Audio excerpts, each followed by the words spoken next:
my story, I became a paranormal investigator because when I was 5, my father actually died of cancer, jaw cancer.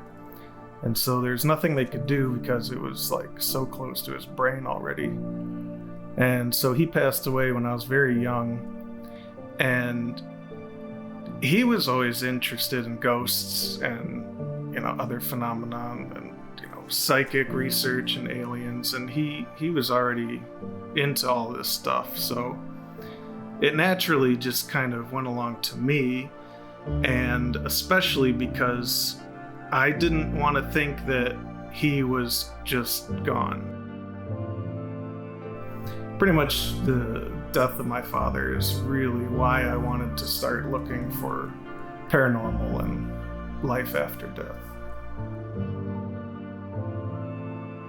I'm Joe Vitale. I have a YouTube channel called N87 Paranormal. I've been investigating on and off for just over 30 years. I never had actually too much of an interest in investigating the paranormal.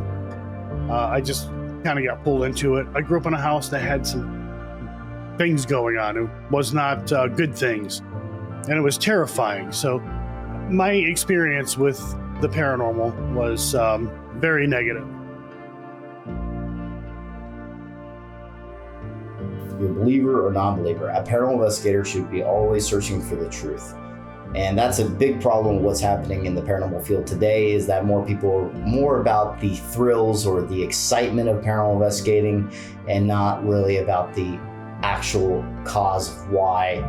I believe a true paranormal researcher should be mostly focused on what it is exactly and try and search for those answers. Most of the time it's something natural, and that's okay. It's okay to be wrong.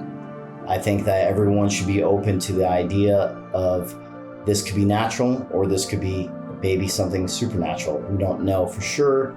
You should always be open-minded in the paranormal field. And if you're right in the middle, I think you're in the right place as a paranormal investigator. Being a little bit of spiritual and being skeptical is the proper way of doing things, in my opinion. I'm looking for the truth. I'm looking for the answers.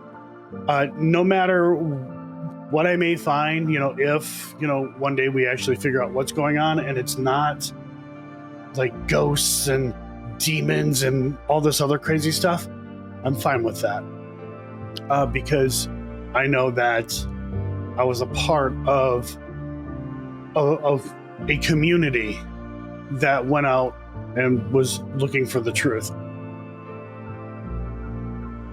If I could just take one person who's a firm, non-believer, and if I could just show them one piece of evidence that could maybe not change their mind even, but just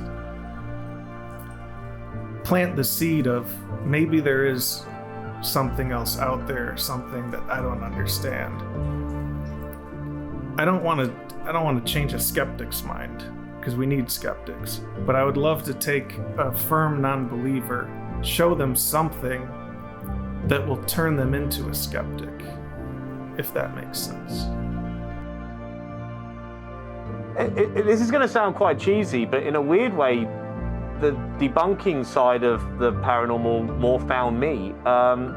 I really did start off just as a comedy reaction channel. That's what I wanted to do. I wanted to watch these videos from the perspective of a skeptic, picking apart an argument and looking at it logically in and of itself can be considered debunking. But then that sort of stepping stone led on to me discovering and going down some rabbit holes of finding out some information where you're like, oh no, this is actually far more egregious than just, this is silly. This is they're actually there's some channels out there that really are outright faking their content and to make money off it.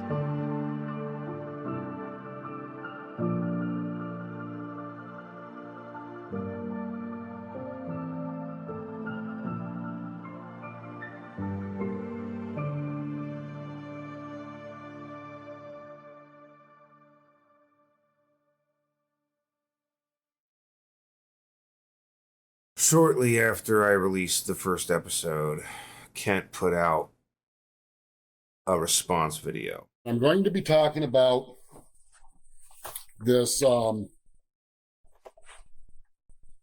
obviously this documentary that's come out on social media, on YouTube. And I need to make this very clear publicly that I do not sanction this documentary. He basically tried to discredit me and said that, you know, while I was there, I was acting kind of strange, and it set off some red flags, and that after the fact I went home, he started looking into me a little bit more, and it just, the story seems a little familiar, you know, like he was trying to use my own story against me. And, you know, he maintains that the house that he lives in was the funeral home, that it was also a morgue, basically a place to prep bodies. When I first talked about this house being a funeral home in the videos, this was based on information that was provided to me by a couple of older Carmel residents. The owner of the house, wife, did tell me that this was the morgue. And I said, what do you mean the morgue? She said, the funeral home.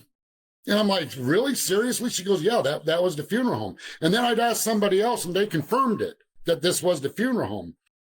He also tries to discredit Marvin. Marvin cannot give information that's credible enough to claim as fact. And I'm not saying that bad about Marvin, because he flat out doesn't know. Okay, Marvin said that he knew Edmund Lamb. Marvin was a kid back when Edmund Lamb was alive. In fact, Marvin was just a kid, you know, maybe a teenager when Edmund Lamb died. Marvin was not around anywhere when Edmund Lamb was the Undertaker. Marvin wasn't even born yet. If anybody was qualified to talk about the history of Carmel, it would be Marvin Graves. He and his wife wrote a book on the history of Carmel.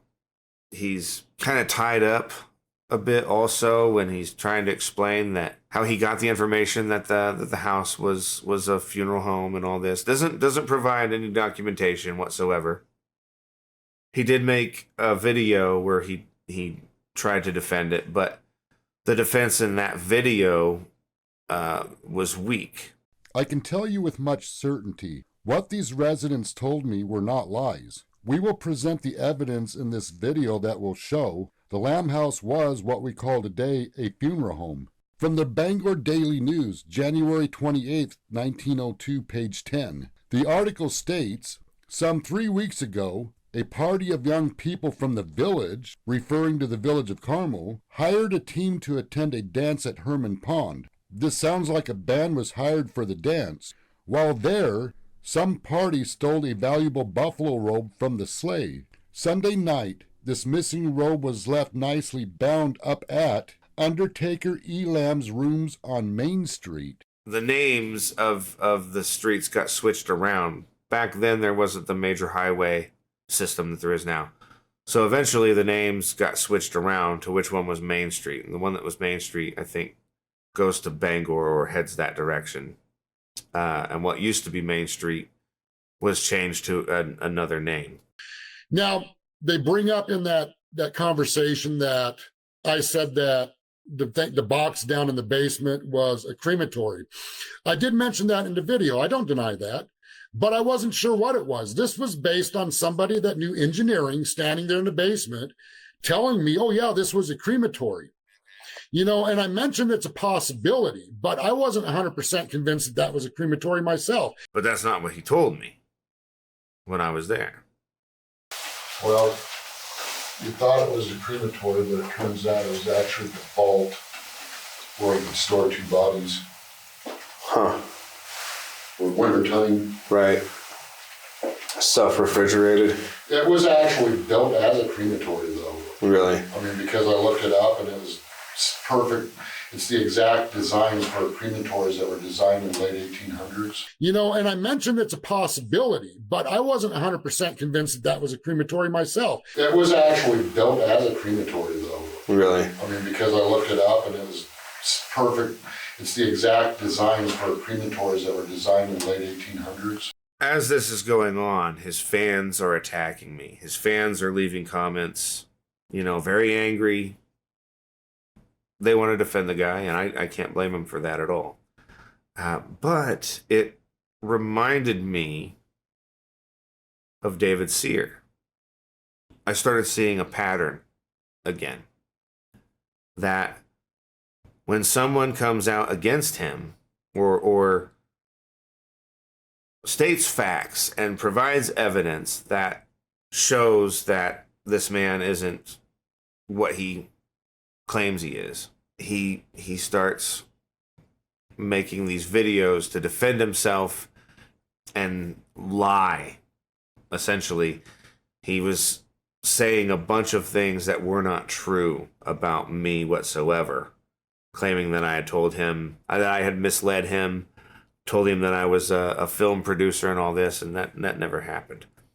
And with David, you know, he started this, I mean, it was basically a smear video against David Sear. And, you know, in the past, we got to hear from David Sear about his initial beginnings with Kent and how Kent approached him, and, you know, we all know how that went.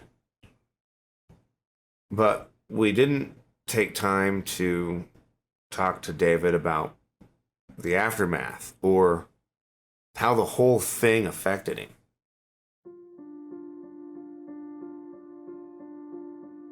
Hello, Ghosts of Carmel Maine group members. Unfortunately, I have to come out here now publicly and make some statements. And before I make these statements, I just want everybody to understand clearly, I do not like drama. I didn't start Ghosts of Carmel Maine to get involved with drama. I do everything I can to stay away from the drama. However, I've been dealing with some issues for almost 2 years now, and I was basically given an ultimatum. Either I come out publicly and claim that I'm a liar, a fraud and a fake and a con man, and admit to it and remove Ghosts of Carmel Maine. If I don't do this, somebody was going to continue a smear campaign against me and Ghosts of Carmel Maine. As you all know, who I'm talking about is David. At first, I was looking for nothing, as we know, because he approached me. You know, I weren't into seeking out the paranormal. I'd had many things happen to me that I couldn't explain. I just lost, within a few years before, both of my parents. You know, multiple friends, loved ones, you know, and, you know, was having a kind of a hard time dealing with death, but not really, you know what I mean? It wasn't something that was constantly on my mind or whatever, but when I was approached by Ken, you know, it kind of started making me say, well, hey, maybe I could find some validation for the things I'd seen. You know, maybe it'd be nice to know if this guy's, you know, legit, if you really can speak to spirits and you speak into ones and they're identifying who they are, that, hey, you know, maybe there is a way to speak to my loved ones, or at least to know that that ain't it, you know? And, you know, that's kind of what I hung on with for a while, especially in the beginning, you know, was, you know, maybe. I saw where that got me. Now, I'm not coming out publicly to stir up the drama. I've ignored this situation long enough, and it's time that I come out publicly and talk about this. For one, no, I'm not a liar. Two, I do not fake these videos. I'm definitely not a con man, and I don't understand how these people say I'm a fraud.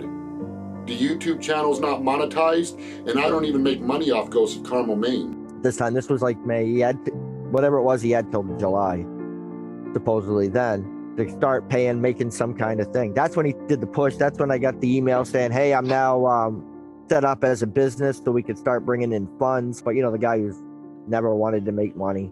Yeah, let's talk about that a little bit. Sure.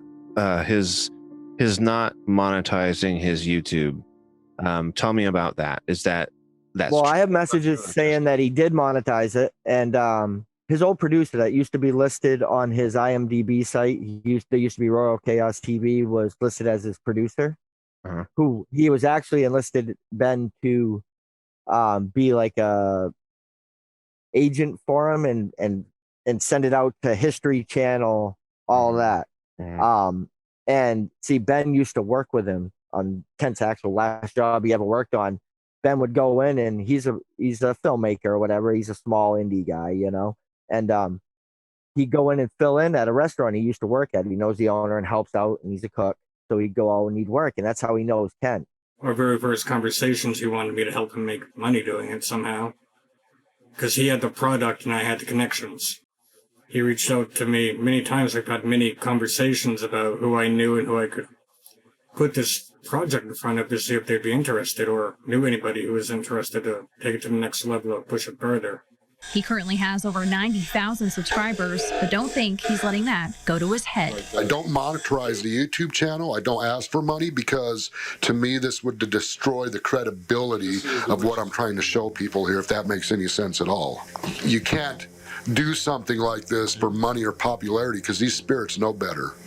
I brought some guests over. They'd like to say hi to you. They know your intent. They know a lot more about you than what you think, and I've learned that the hard way. Anytime I'd get him on a TV show or get him on the news, I would say he was happy that his, message was getting out there. He told me many times we can make money off this. The YouTube channel's not monetized, and I don't even make money off Ghosts of Carmel, Maine. He really wanted the big income because, the David thing. But I don't monetize the YouTube channel. I don't ask for money. Trust isn't something that I give very freely. Yeah, I understand that, because I don't really give it very freely either. And I did with Ken. I opened right up with that guy. I let him in. I mean, and you've met him, and he has a way about him. That nervous little laugh he does, how he's almost childlike, in ways when he jokes, and and he knows the right things to say to people. And I want to set the record straight right now. David did not leave Ghosts of Carmel, Maine because he caught me faking evidence. I removed David from Ghosts of Carmel, Maine, and I had my reasons, and I had very good reasons. But I'm not here today to assassinate David's character. That's not what this is about. This is to set the record straight once and for all. And once I set the record straight, I want to move on. I don't want to talk about this anymore, and I don't want this brought up on the group pages anymore. I'm done with it. I'm not out to ruin people, man. I honestly just want the truth, man. And even though he slandered the shit out of me, dude, slandered the hell out of me, and there's never been one thing that he's ever said about me that he can prove even remotely. Oh yeah, drug addicts, that I do jobs and don't finish them. I take money from people, never finish them, which I've never taken money for a job before I've even finished a job ever. So it's kind of funny. And but anyway, yeah, we were drug addicts, which really affected Tammy. Well, today I don't care, but he knows I'm a drug addict. I've never been one, right? So Tammy, on the other hand, has struggled before, right? She's been clean now for how many years? 20. For 20 years. It's 20 years now that she's been clean. I think at the time with Ken, it was like 16 years or something. And Ken knew that. So, that's why he lashed out with that. He did the most hurtful thing he could do. And it hurt, man. It hurt her, which hurt me. Man, she had a lot to deal with there. She worked right next door to him in the store.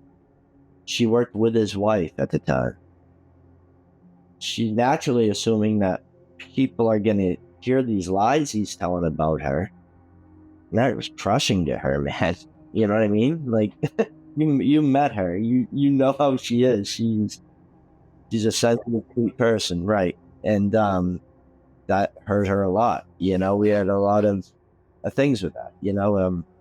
It's not important why I removed David, but I think anybody that has gone onto his public page and saw the way he's acted towards me and the way he's acted towards other people that disagree with him, they are viciously attacked. That's David's personality. That's who David is. But I'm not here today to assassinate David's character. He's got fans, man, that fucking are fanatical. Yeah. Like I get messages. I've got messages. People telling me to go kill myself. People saying the fucking they're gonna kill themselves if I don't stop doing the fucking videos. Just because he comes off as so genuine and he can connect with you so easily, I think a lot of people, they just can't take that he's might be deceitful. Just because, you know, his public persona is everybody's best friend. You picture him being a guy that'll help you change your tire when it goes flat. And then this other side of him comes out, and a lot of people, they refuse to believe the truth when it's right in front of them. Kent never hit me head on with nothing. He avoided, because he avoided, like, in public saying too much bad about me. I mean, I have some screenshots, this and that, of stuff people sent me from his group saying some things, but it was, for the most part, he always tried to steer people away on his group, but he had his two little henchmen, his admin and his mod, these two girls, the same two that lied about me in the smear video he did about me. They were relentless, man. They were coming onto my pages and saying things and going all over YouTube to everybody's stuff and saying things about me and, you know, talking about my business and you know, and everything. So it was, and you could tell everything that was being said, everything that was done was orchestrated by Ken. You know, it was clear. These people knew me from nothing. They didn't know me at all. In fact, like the ones that were doing it had just come about within like a month of me being with Ghosts of Carmel, getting done with Ghosts of Carmel, Maine. So they really had no ties to me either, you know. So it was easy for them, for Kent to be like, oh yeah, well, this guy's this, and they bit right into it, and they were rotten and nasty, man, like bad. There's another point I really need to make clear here, and that is David was never a partner with Ghosts of Carmel, Maine.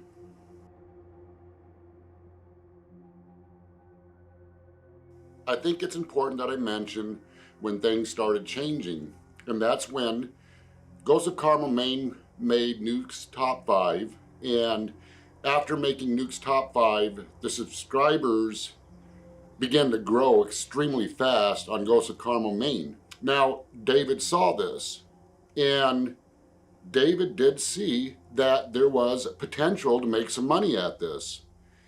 And David wanted me to monetize the YouTube channel. He wanted me to open up a Patreon account. And he had a lot of ideas on how to generate money because the subscribers were coming in by the thousands. He saw that Ghosts of Carmel, Maine was getting ready to explode. And it wasn't just Nuke Top 5, it was other entities out there talking about Ghosts of Carmel, Maine. I finally had to pull David aside and said, David, look, this is the situation. Ghosts of Carmel, Maine YouTube channel will never be about making money. That's a very interesting thing about working with Kent on this project, because whenever I had to pitch it to people or like any money-making deals, he always made sure that I worded it in a way that he acted like he didn't want it. Which is what he did. He absolutely did want to make money on this, but he always wanted to be very reluctant to this, or people think he was very reluctant about it. But that thing about him saying that he was never in it for the money is bullshit. That's the thing. Oh, he never does anything for money. You know how much stuff people bought and donated to him? And just like you were saying with King Frostmare, is he sets up a fucking GoFundMe account. Right. And Kent brought in money and bought more shit with it, right? Due to a number of issues going on behind the scenes of Ghosts of Carmel, Maine involving David, I decided it was time to cut ties with him. And after I cut ties with him, and it had nothing to do with David voluntarily leaving Ghosts of Carmel, Maine, that is not the truth. But when I cut ties with him, that's when David became extremely upset, and that's when the attack started. And eventually he ended up coming up with Hoax of Carmel, Maine, and it's just been nothing but a smear campaign against Ghosts of Carmel, Maine. What really got to me is, like, the bigger he got, the more he discredited the people who helped him. And that's, yeah, I was going to say, like, right after he got on Nuke's Top 5, is when he fired David, or him and David, had that splitting up, and then he told me for weeks how bad of a person David was, and then I caught him in a lie where, he did say all these terrible things about David and his wife. But when he was confronted about it, he threatened them, and that's when I quit. Because it's not worth hurting other people or getting fame and fortune over a fucking YouTube channel. It's not worth it. Not worth hurting anybody ever. And the main reason I agreed to talk to you is because, I lived through what David went through. I can verify everything he's saying when everybody says that David's still online. Well, I can tell you for at least, I don't know, 2 or 3 years, made me a pretty bitter person a lot of the time. Mostly because when I'd open up Facebook, I was either getting a threat or I was, seeing something said about me or something. And I'll be 100% honest with you. I'm not a guy that receives that well. I like to stand my ground. I don't like to just sit back and let things hit me. I like to move forward. I want to retaliate. And that's one of the reasons why, I ended up doing Ghosts of Carmel, Maine. It was more of, oh, these people are saying all these rotten things about me. Well, I got back at them in a way, with the memes and things like that. And it was a way for me also to, show that, because I used to, if you dig in there, you'll see sometimes I shown things that they would say about me or whatever, or it would also, in the comments, people would just say rotten things to me, and then I'm the jerk for, getting mad about that. Well, literally, no, man, I'm a guy that if anybody said anything remotely like that to my face, I'm going to punch you in the mouth. You know what I mean? That's how I was fucking raised. That's how I am. Eye for an eye, tooth for a tooth. You can't take two, right? Well, that was our fucking motto growing up. And I had to sit back and let this shit happen. I have a child, I have a wife, I have a grandkid, I have all these things that prevented me from doing that thing, that primal man thing, nipping this shit right in the bud, and I had to kind of for the first time probably in my fucking life, I had to be a victim. You know what I mean? I was a fucking, and not in a bad way, man. You know what I mean? I don't want to take anybody, anything away from people who have real fucking problems. This ain't a real problem. This is all a mind fuck problem. I think common sense would tell you if somebody thought this was fake, they might say, okay, well, I believe this was fake, and they move on. Knowing that he's faking and that's bullshit, he's really fucking with people's heartstrings at that point. Like he did of David, freaking exploiting the hell out of David's cousin. I want things right. I want the proper history to be there, it's just everything else in the world that they're taking history away and they're hiding things and this and that.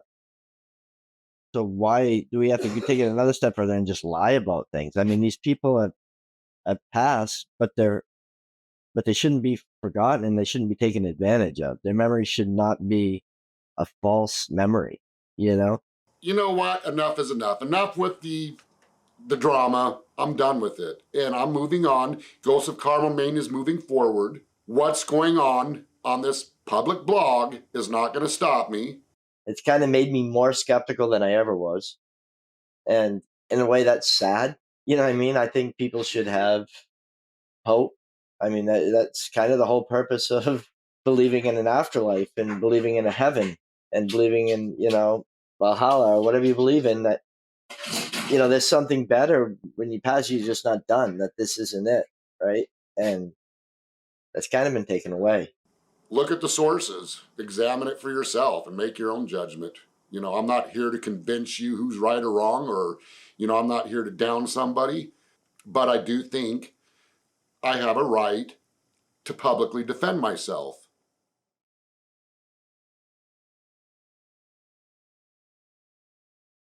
I tried to give Kent multiple opportunities to sit down with me and have a final interview to discuss his side of things, to address anything that he could,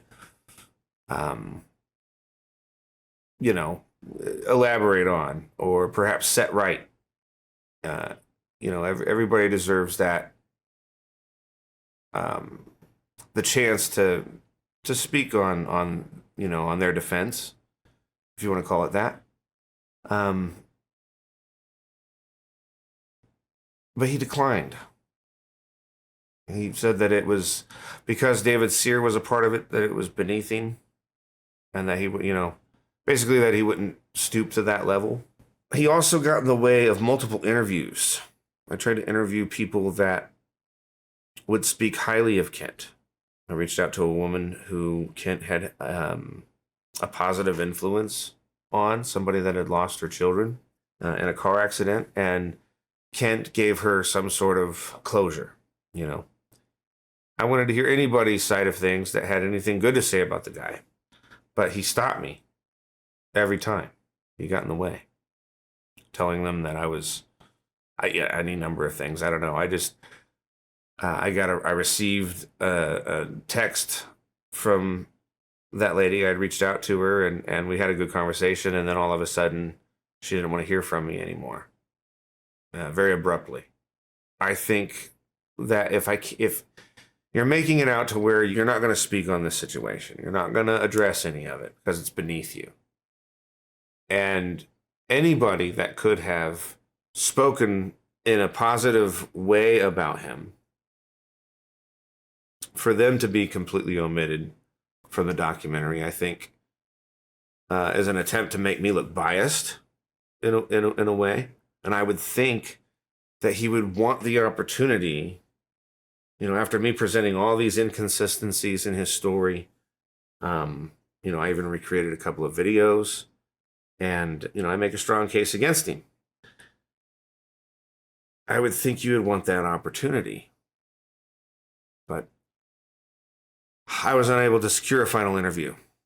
And going back to me debunking him and making this case against him, I did it because I'm searching for the truth. That's ultimately what I'm after. I'm after the truth. And in searching for the truth, I have to look at things logically and try to debunk evidence if I can. And I spent an awful long time debunking Kent. And it's only fair at this point that I put myself under the same kind of scrutiny. To go through my own evidence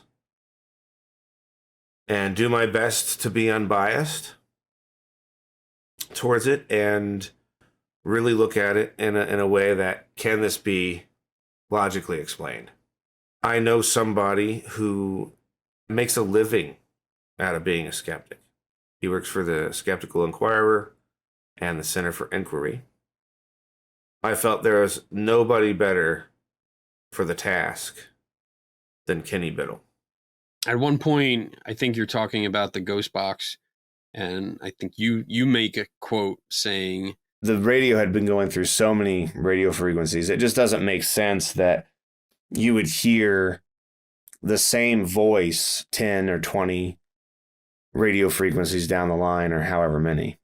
It actually does make sense. I mean, if you're cycling through the stations, depending on how fast it's going through, within sometimes 6-7 seconds, sometimes 10 seconds, you're going to hear the same station because it's going to cycle through. And if it's a closer station, the signal is good, you're going to get a stronger response.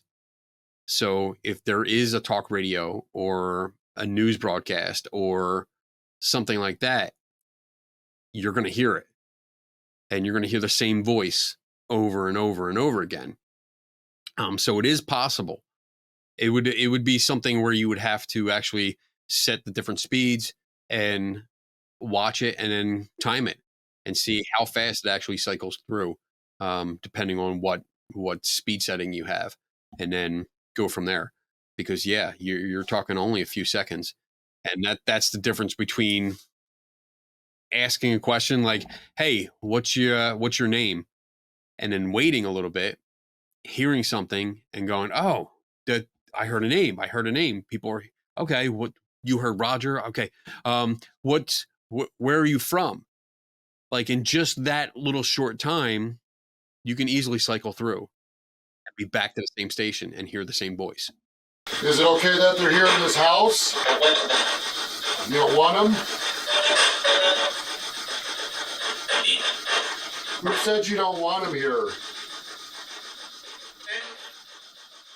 I put words on the screen that I felt like I was hearing aloud from the spirit box. Kent also felt like he was hearing come from the spirit box.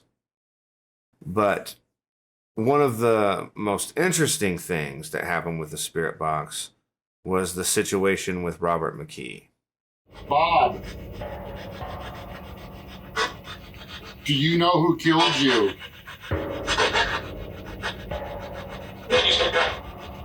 He used a gun. He used a gun. You were shot 3 times. Do you remember this?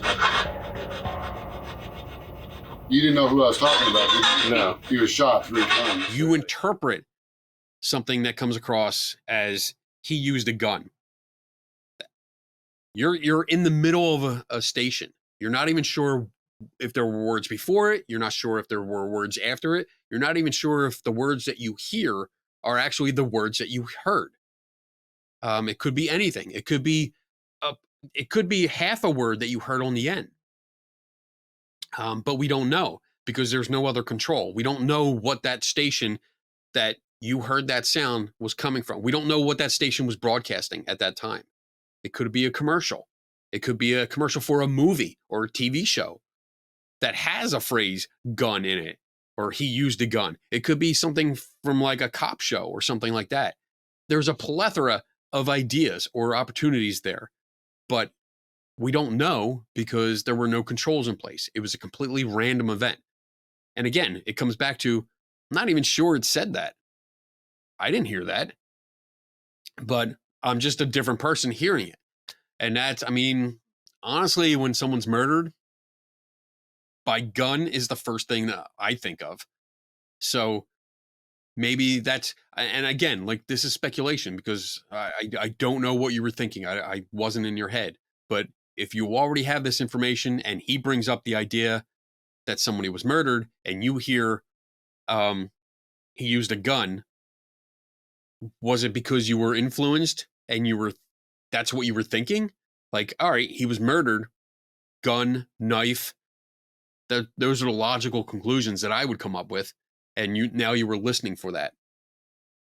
It's interesting to think about that. But again, I don't know what you guys were thinking at the time. Again, it really comes back to the idea that we don't know what was really said over that broadcast.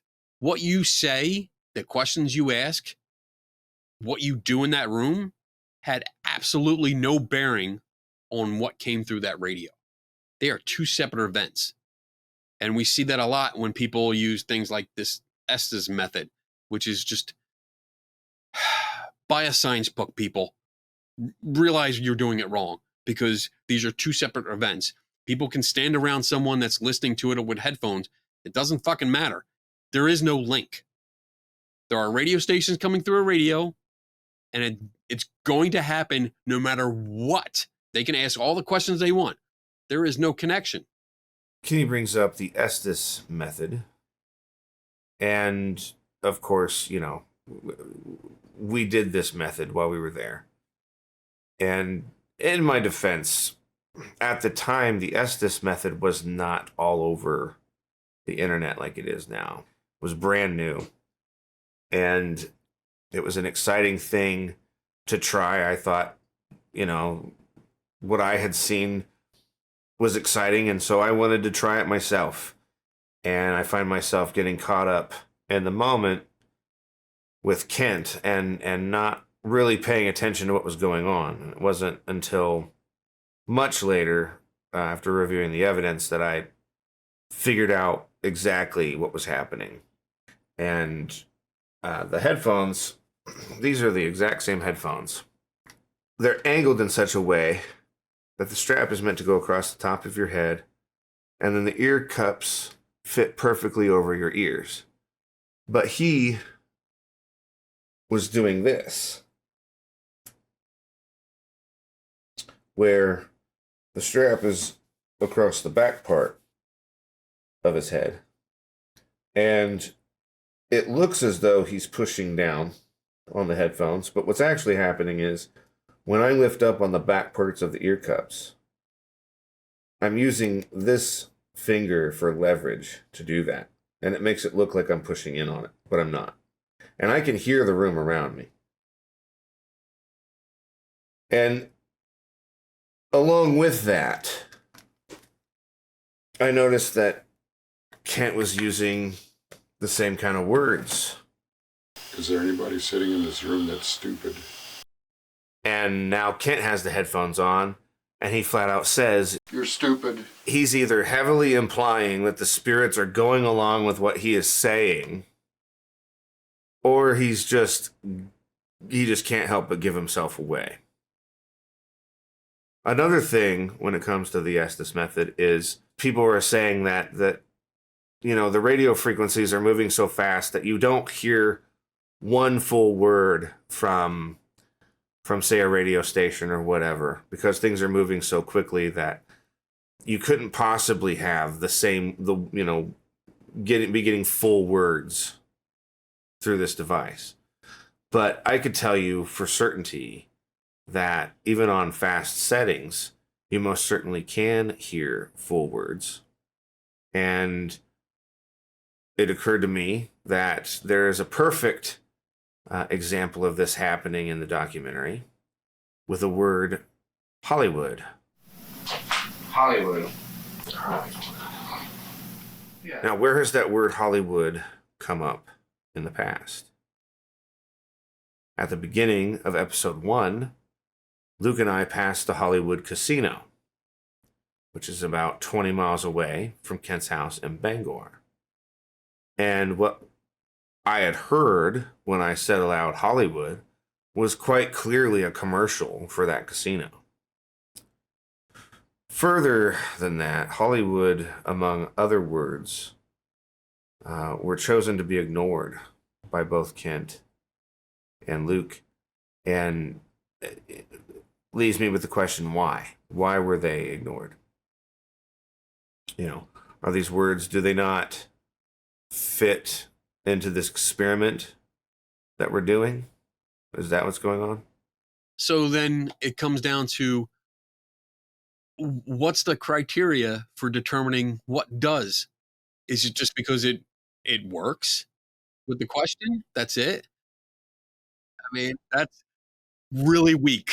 That is very, very, very weak. The Estes method is just another dead end where you have these really fun anomalies, but nothing that really amounts to anything, But you put creepy music behind it, and it makes it seem a lot more intense than it really is. But I did capture a shadow on the wall. I found it very interesting. Now here's the thing about this shadow. This shadow is much darker, and it's on the wall, or at least it appears to be either between the chair and the wall or directly up on the wall. So like if you're right next to the wall and light's being cast at you, you are going to cast a shadow, a very concentrated dark shadow on the wall. And that's what this shadow looks like. It's dark, it's very dark, and it moves very fast. Could this shadow be caused by something completely natural? Could it be Luke's shadow? Luke is in the room. Could it be the tail of a cat? Or the shadow of a tail of a cat? There's no way of us knowing at this point. I don't know that I believe that it's any of those things, but I also don't know that I believe it's a spirit either. I don't know what it is. I leave this one kind of up in the air. I'm certain there could be a logical explanation for this, but right now I don't know what that is. And just in the hallway, right next to where this shadow is captured, Luke and Kent and I, feel a cold draft around our hands, and we're kind of we're noticing a temperature difference. Luke has a meter up, and he's measuring that there's a temperature difference happening. But I wasn't convinced that this was something paranormal happening at the time. And my suspicions that it wasn't anything paranormal, I believe, were confirmed on day 3 with the balloon test that Kent wanted to do. The fact that these balloons were swaying, it just tells me that Kent has drafts in his house, and that's what we were experiencing around our hands. Nothing paranormal to that at all. Jimmy. Just said Jimmy. I found this remarkable. And, you remember Luke mentioned that there wasn't a way to tamper with this device. And God bless him, he actually, he believed that when he said it. But a friend of mine showed me the specs on this particular Ovilus, and we found that this VGA port here is actually a way to update and add new words, as well as an updated dictionary. So you're adding words into this thing, into its bank, and you can put your own words in there. When I had asked Kent what this VGA port was for, he said that it would create a notepad on your computer and it would upload all of the words that you had in your session, and you could print it out so that way you could see what the words were in whenever you use this thing, which is not a feature that this thing has whatsoever. So we determined that it's quite possible he could have added my name or Luke's name or any number of things into that device. Edmund. Plagiarism? Is it okay if they're in here? I think I just heard someone talking. I knew Kent had nothing to do with it. I knew it was actually something unexplainable that was happening, and that was really exciting. I didn't hear any voice at all, so if he heard it, it probably came out from outside. It was muffled from going through the wall to get inside, and the first thing that should have been done was that you go outside, see if there's somebody out there. So right now, it's unexplained because it wasn't investigated.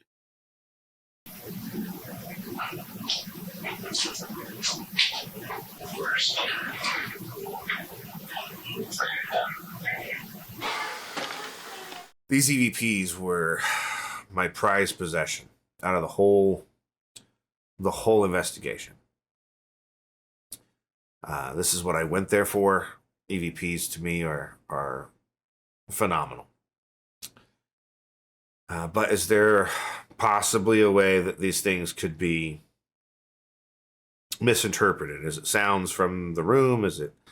What could this be? So I hear friction. All the noises that I hear are friction, and that I'm more confident with that now that you're telling me the handheld camera was used with the onboard microphone. So your hands are on that body of that, and you can have friction. We do hear friction. One of the things that Kenny likes to do to challenge you when you're making claims about something being paranormal is that you now fall under the burden of proof. And after listening to him explain that EVPs could be done with friction by your hand, moving on whatever the device is, that it could cause friction, which could then be misinterpreted as voices. And I felt like, you know, if I'm under the burden of proof to provide evidence that these EVPs are the spirits of the dead,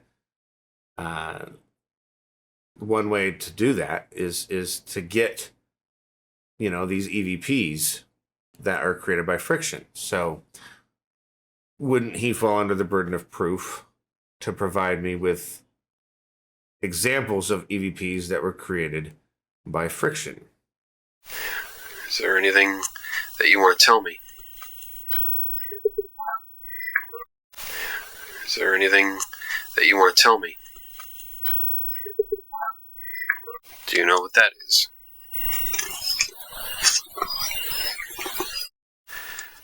Do you know what that is? You know, trying to be quiet. You know, trying to be quiet. Anyone here? Anyone here? Do you know what year it is? Do you know what year it is? Do you know what my name is? Do you know what my name is? Is it Debbie? Is it Debbie? What is your name?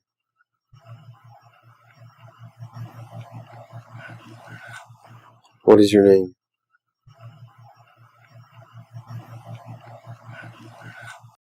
The example of the voice that sounded like it said Maggie Mara. It does remind me of the voice that Luke heard in the kitchen.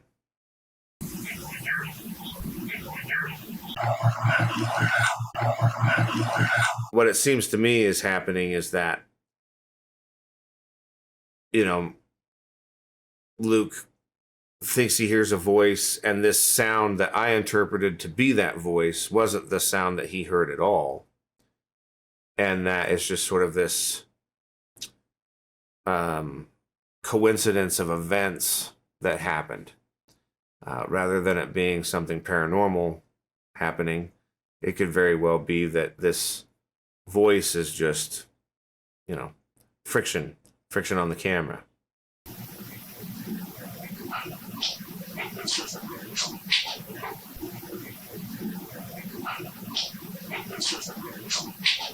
This EVP was absolutely astounding to me, and I still love it. I think it's fantastic. But, you know, when it comes down to potential noise pollution, could it be something that's contaminated? While I still hear this voice, I also hear Luke's feet moving across the floor.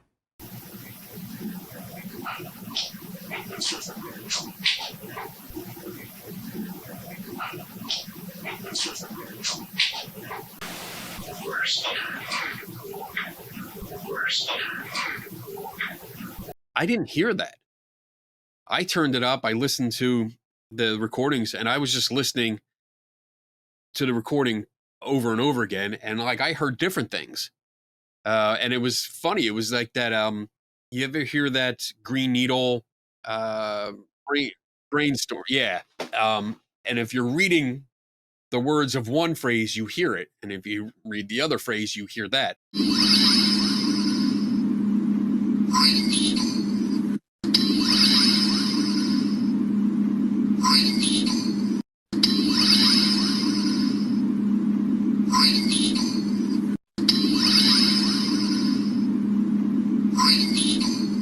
Like with the Where's Ken?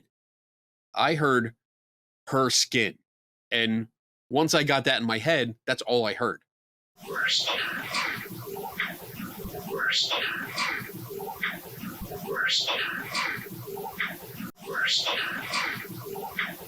And this is a good example of why EVPs are so bad. There is no control over it. These are random noises that are open to interpretation, especially based on context. If you're listening to the question beforehand, you're going to get a interpretation that matches more closely with the question that was asked before it. If you take the question away and just play that for people, then you're going to get a lot of random stuff or nothing at all. People are just going to hear random noises. Or if they know that they're supposed to listen for something, they're going to hear something and they're going to give you an answer, but I think it's going to be all over the place. You're not going to get one. You're not going to get a consensus on one phrase. I wanted to test that. I wanted to present this EVP that I captured on day 3 without giving the viewer any prompt onto what I think it's saying. So we'll play this EVP a few times and allow the viewer to listen to it and see what they come up with on their own.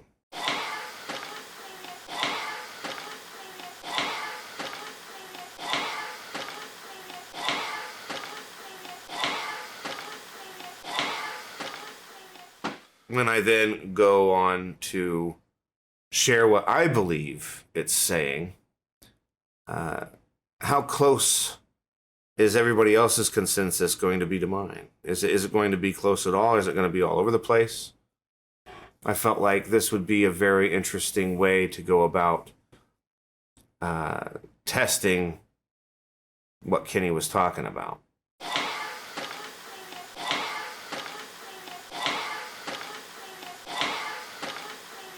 Now, one of the EVPs that Kenny created that sounded remarkably like this EVP was the girl up top. Anyone here? Anyone here? Anyone here? That EVP was captured without even, he didn't even realize he had captured it, but it was his wife talking to their dog upstairs. And that's saying that you can absolutely record the voices of people that are in the house with you and not realize that you're doing that. And then I realized that Kent had brought up to me that his grandson was actually there with us all day on day 3. Is that Jude? I believe that was a voice from somebody. Now, what that means is all audio evidence, any disembodied voices that I thought I was hearing in the room with us, any kind of audio evidence whatsoever is now completely compromised because there was somebody else in the house that we had no control over. So all of our audio evidence is completely useless from day 3. Kenny and I were pretty much able to debunk all of the evidence that came from my investigation at Kent's house.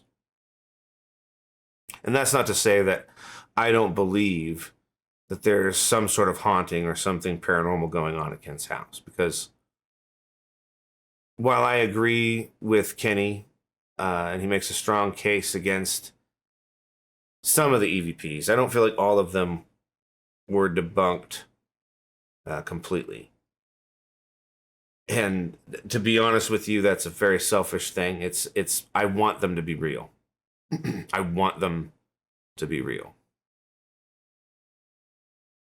And then I remember a question that has been proposed to me by many of Kent's fans. Who cares if it's fake? He's not hurting you. What's he hurting at all? My argument to that is whether the evidence that I have presented is real or not, the evidence that I wholeheartedly believe in, it doesn't matter because it has that tinge or that haze of this came from somewhere where we know fake evidence is being created. And while that sucks very much, it really sucks that my evidence is now sacrificed because of the choices that this guy's made. While that sucks, it's nothing compared to other people's stories of heartache, exploitation, being used, being manipulated. And not only that, but there are people out there in the world that are looking for answers.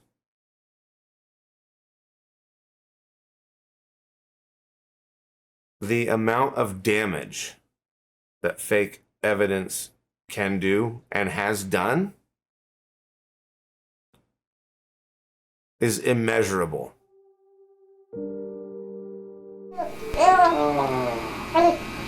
Oh, Daddy did something right. Boy, I told him that you were gonna let me. My story, I became a paranormal investigator because when I was 5, my father actually died of cancer, jaw cancer. And so there's nothing they could do because it was like so close to his brain already. Tickle. Give me a kiss. Give me a kiss. Give Daddy a kiss. Can I have a kiss? Ah! Give Mama a kiss. No, Mama. Give Mama a kiss. Oh, please, can I have a kiss? And so he passed away when I was very young. And he was always interested in ghosts and, you know, other phenomenon and, you know, psychic research and aliens. And he was already into all this stuff. So it naturally just kind of went along to me. And especially because I didn't want to think that he was just gone.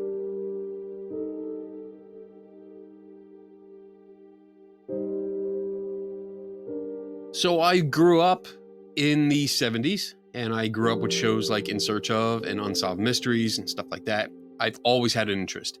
I was also raised Catholic, so I had that belief in me where there was an afterlife, that weird things could happen. You know, people could walk on water. People could be healed magically. These were not foreign concepts to me. So making the leap onto the idea that ghosts exist, that the spirits of the dead come back was not a long stretch. It was very appealing to me, especially because, you know, when people die, you're growing up, people start dying off, like your grandparents and stuff. You want to see them again. So that idea of an afterlife was a happy thought, and I believed in it. So when I got older, I wanted to get into it more. Like, what is going on? What are people experiencing? And I jumped in head first, but I jumped in based on my beliefs.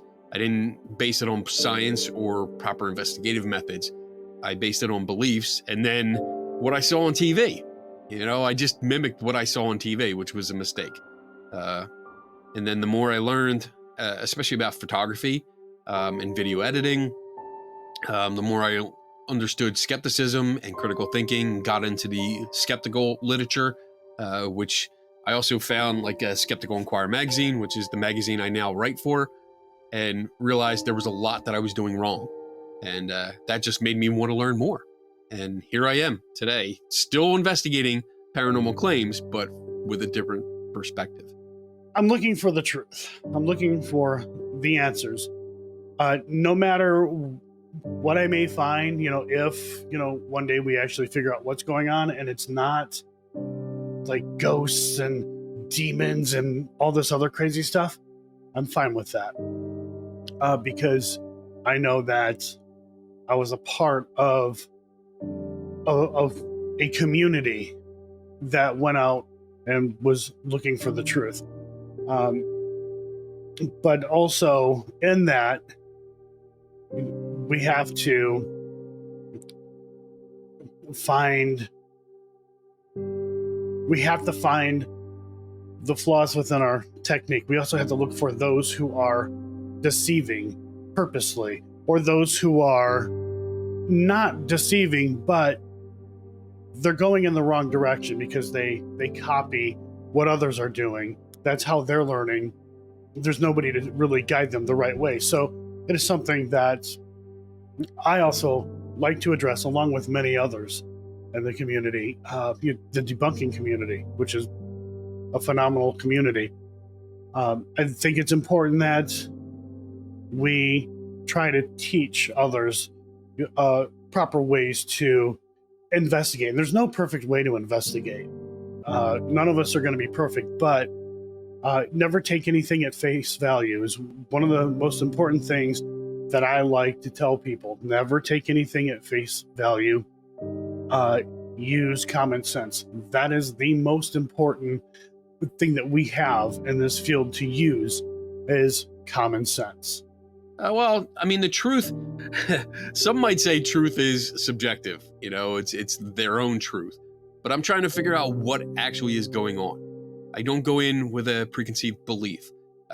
Contrary to what people might think, I don't go into say a haunted house with the idea that, no, it's definitely not haunted. That's not my idea. That's not my perspective. I'm going in there going, okay, people are experiencing something. What are they experiencing? That's what I want to know.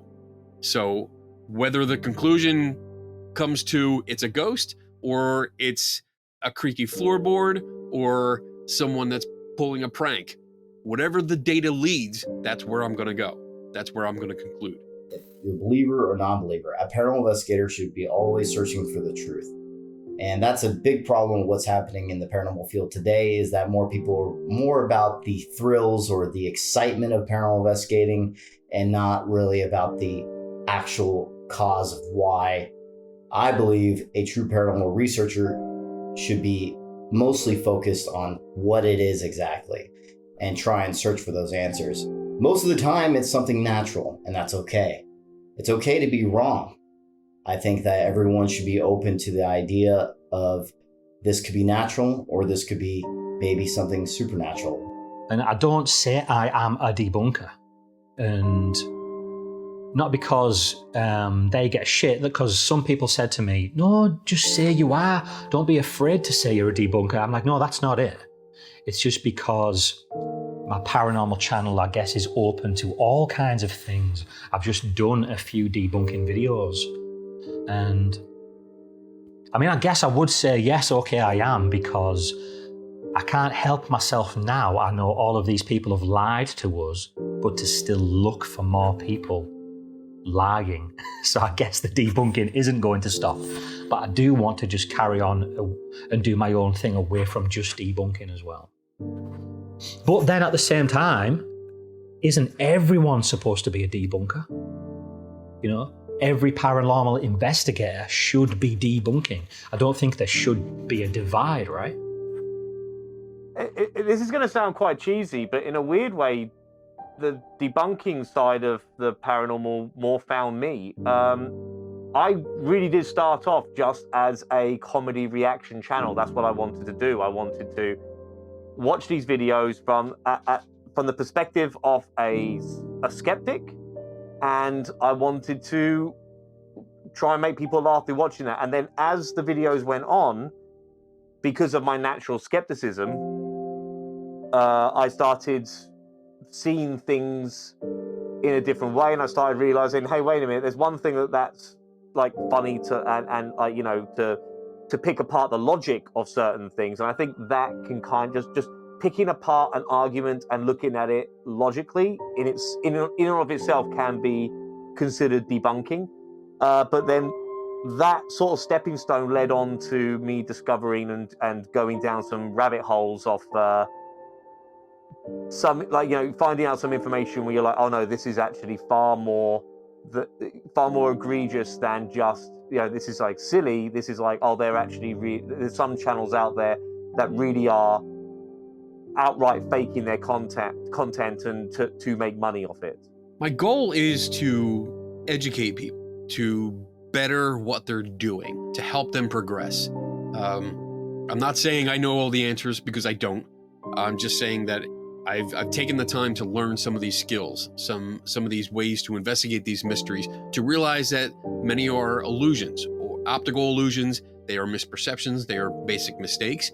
And then many of them are also outright hoaxes, and trying to figure out the clues that lead you to a proper conclusion takes time. It takes a lot of learning, takes a lot of experience, takes a lot of field work. And I'm trying to pass that knowledge on to anyone that's interested and just help better the quality of their investigations. No matter what it is, whether it is the other side or whether it's the truth in somebody's videos. That's why I keep looking at other channels, but that's why I keep going out myself, because I do want to find something out there. You know, growing up, I've always believed there was. And now I'm starting to doubt it. It's kind of set me on a new journey of discovering it. I want to find out the truth, you know? I just think it would be incredible if there was. And that's what a lot of people have said to me. You're debunking these people because you don't believe. I'm like, wow, no, you have got mistaken. I believe and I want to find out. This is why I'm doing this. I would love it if there was another side. I think the thing that matters to me the most, not only evidence, but integrity. Integrity to capture and present evidence in a professional way that people can understand it and start to change their mind. Like, oh, okay, maybe there are some things out there that I can't fully explain.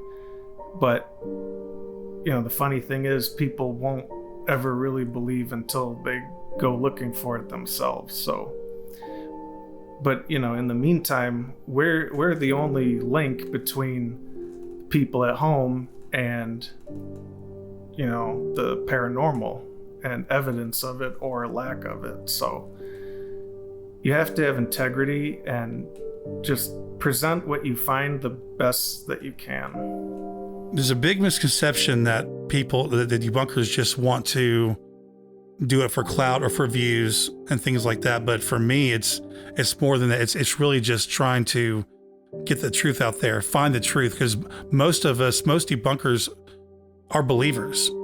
The big misconception is that we are all we want to disprove paranormal. That's not true. I want to disprove the actual investigator, the person that's actually claiming the evidence, because I believe in the paranormal. I just want to find the truth. So to do that, you have to sift through all this stuff that you see on YouTube and online to discern what is real and what's not. And that's really the goal, is to find actual truth, not just to call somebody out and call them fake, but also to make people aware of what's fake and what's not on YouTube. Because again, I'm looking for the truth, but also we need to educate people and kind of awaken them, kind of like the Matrix, right? You're trying to awaken them to what's going on, because when you're not woken up yet, you're watching these guys and you believe everything they're doing. And the debunkers are just haters at that point. But once you start realizing and catching on, your mind just completely opens. I'll give you a good example about how all the fake videos and images out there are affecting real investigators. When I put out anything ghost tapes that I have back in my heyday, I would get thousands and thousands of comments on every video I've ever posted about people saying, oh, this is bullshit, this is fake, this is crap, and, you know, they're leaving paragraphs of descriptions about how I faked it. And I mean, it sucks, yeah, but it just makes me laugh because I know it's real. So you can really see the damage that fake evidence is doing when people will see real, legitimate evidence in front of their face and they just won't believe it. They won't even have the open mind to believe in it anymore, because instead of opening people's minds, what you've done is you've created a barrier and you've made them close-minded now, and they'll probably never believe. If you have too many fakers out there, there's going to be a illusion starting, and that illusion is what's real, what isn't. So you're going to have a lot of people thinking, oh, I thought this was real, but I learned it wasn't. Then you're going to keep going down that path of people being jaded from the paranormal because they find out their favorite content creator is faking evidence, and then they're not going to trust probably any paranormal investigator after that point, because they are actually lying to their followers continuously and then they trusted them, and then you kind of like break that trust. I think it makes us all look silly, to be honest, everyone, including me, because when it's deliberately dishonest, when it's deliberately faked, and when I have to go out of my way to demonstrate what's going on, it's that idea of like I'm picking on the low-hanging fruit. Everyone knows they're faking, but yet in most cases with that statement, not everyone knows exactly how they're doing it. So even when I try to explain it, or when people in the debunking community, especially like on YouTube, go to explain it, they're picking on the little guy. That's what they're usually accused of. But to be honest, I mean, it's when you fake stuff and you put it out there in the public and you promote it as real, you are making everyone look bad. You're promoting bad science, no science at all, actually. You're promoting beliefs. You're exploiting your fan base. Because if you have people that follow you, you have hundreds or thousands or hundreds of thousands of followers, and they're hanging on every word you say, and you deliberately put out something that's fake, and you're doing it because you know they're going to believe you anyway, you're exploiting them, you're using them, and you're treating your audience like shit. The things that those entertainment channels do, which is over the top, fake, they make all of us look just fucking stupid, to be honest. Nobody's gonna take us seriously. They already don't really take us seriously anyways, but this makes it even harder. And this also reinforces their beliefs that all of this is just a bunch of bullshit. It just kind of makes a mockery of it, to be honest. And that's what I'm finding over here in the UK, trying to get out on investigations myself, because there's been some big scandals in the UK of TV shows faking evidence. So now it's become a bit of a joke. Like, if you hunt for ghosts, you're a bit of a joke. They don't take you serious. And, you know, what I find in America, people are much more open to, yes, come and investigate here. Over here, it's like, no. Flat out no, because they just put it into the box of it's fake because of what's happened on the TV shows. So it just makes an absolute mockery of it, a joke of it. And for the real people that are out there trying to find evidence, like, they can get lumped into that category as well. Or they're just jokers. You do what on the weekend? It really makes it look a bit silly, to be honest. Yeah, it worries me when people believe in or have their beliefs altered through something that is not true, whatever that might be. If you have changed your philosophy, your outlook, your position on life in any way, and sometimes it can be pretty extreme and have very extreme ramifications, if that has all come through basically a lie, yeah, I have a very big problem with that.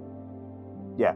And it's one thing to kind of say like, oh, being untrue doesn't necessarily mean that someone is lying. It could be that the person telling the untruth has also been wrapped up in their own, they fooled themselves, and now they've just spreading that. But if you get a special kind of person that is lying for their own personal gain, now whether that be attention, whether that be for financial reasons, whether that be for malicious reasons, whatever the reason is, if you are lying to someone and you are willing to change their whole life and their whole philosophy on life, it's completely wrong.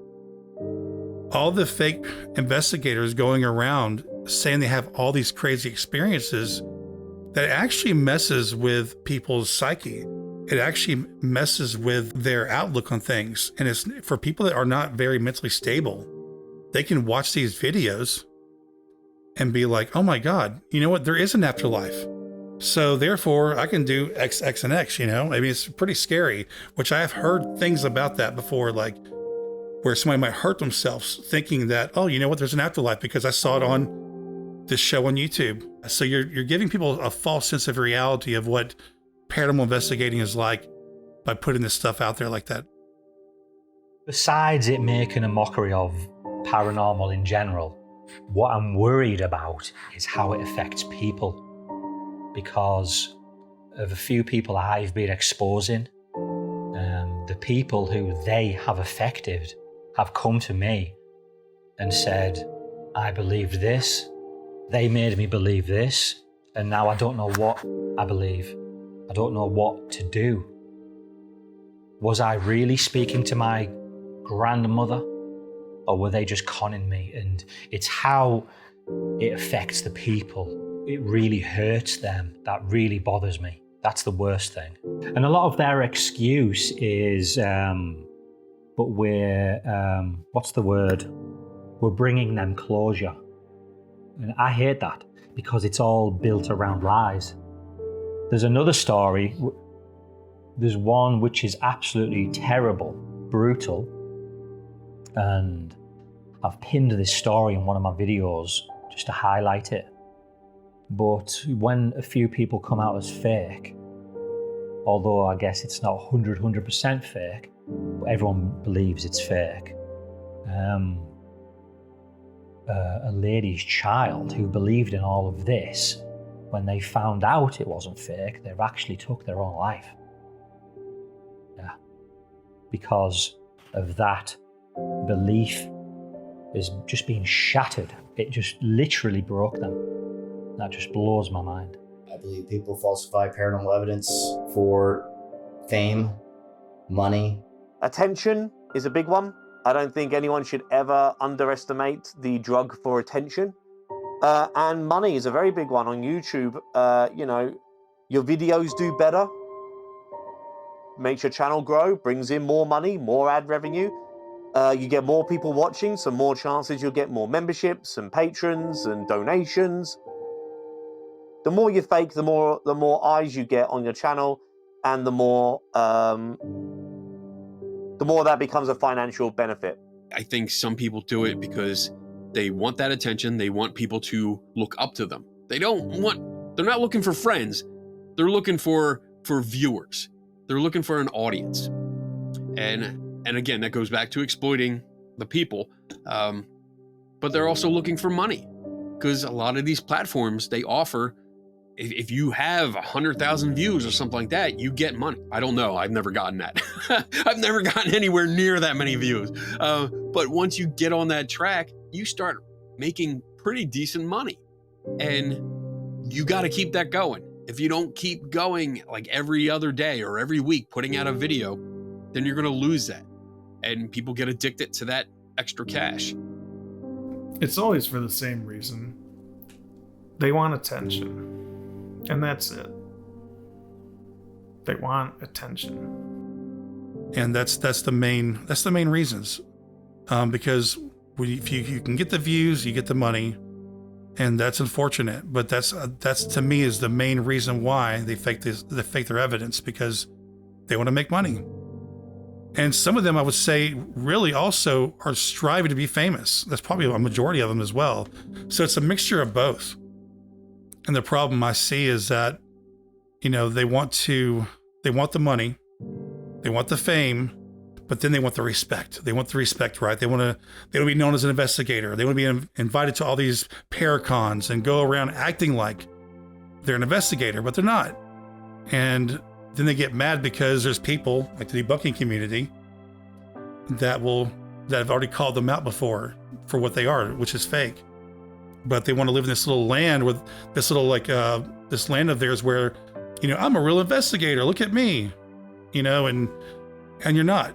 You're basically doing this for money, and you're not fooling everybody. When you learn that you can't trust someone, it changes your view on why people do things, and they're not doing it maybe for the same reasons as you. Maybe they're doing it for malicious reasons or for their own personal gain. Because it's hard to trust people, isn't it? So when you put that trust into someone, after maybe someone has already broken trust with you and it's hard to trust again. When you trust another person and they break that trust again, that's super hard. Especially coming from someone who doesn't really have loads of friends, because I just like to keep a tight circle. When one of those close friends does that, that's a bit of a killer. Yeah, that sucks. That hurts. That's that, and you then kind of have to think to yourself, well, you have to come to the realization that that person can't be trusted now for probably the rest of your friendship. I think that's absolutely terrible, you know, and I want nothing to do with that person anymore. I would be done with them, because if you're going out of your way to do something that I mean, I don't know. I don't know what the event would be that breaks the trust, but if it's something that they did deliberately, then we have no need to be friends anymore. It's like hell. It's like being in a pit. It's awful. You can't have that person in your life anymore. I won't have people who don't tell the truth around me. I won't have them as friends, and when I do have a friend or acquaintance or someone close to me in some capacity who I've found to have lied, I mean, it hurts. It hurts and it's confusing. It's like, why? Like, why lie?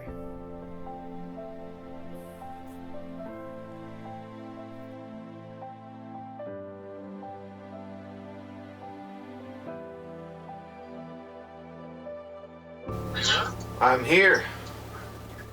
Hey, how's it going, Jimmy? I'm good, Mr. Burris. How about yourself? When I began this journey, I was searching for proof of the afterlife. A glimpse into something far greater than ourselves. What I found instead were lies. This isn't just about ghost stories. It's about shattered trust, people exploited, and a field of genuine seekers tarnished by deceit. There are those of us who search for answers not for fame, not for money, but because the questions matter. The truth matters. And when someone poisons that search with deception, they don't just undermine the work. They shatter the belief of those who need it the most. Faked evidence destroys lives, tears apart trust, it leaves scars, and it will not be tolerated. This field deserves better. Those who search deserve better. The truth deserves better. And so do the dead. There is no redemption for those who would trade truth for spectacle. For those who would exploit grief and weaponize it. When the truth is buried within your lies, we will find it. Let this be an example of what happens when you fake ghost footage.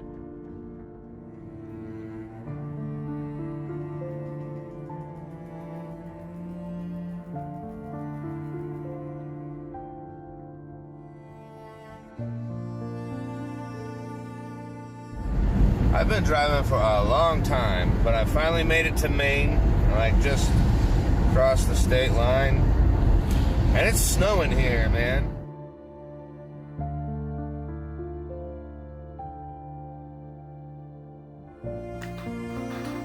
That fucking delicious man butter.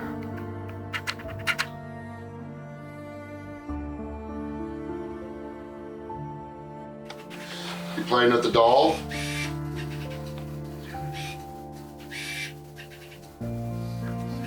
What? That foot actually actually kicked up. Scared the crap out of me.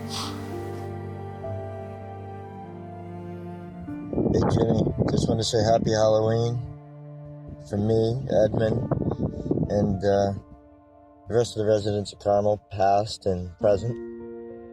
And thank you for all the work you're doing. Clear Edmund's name, my name.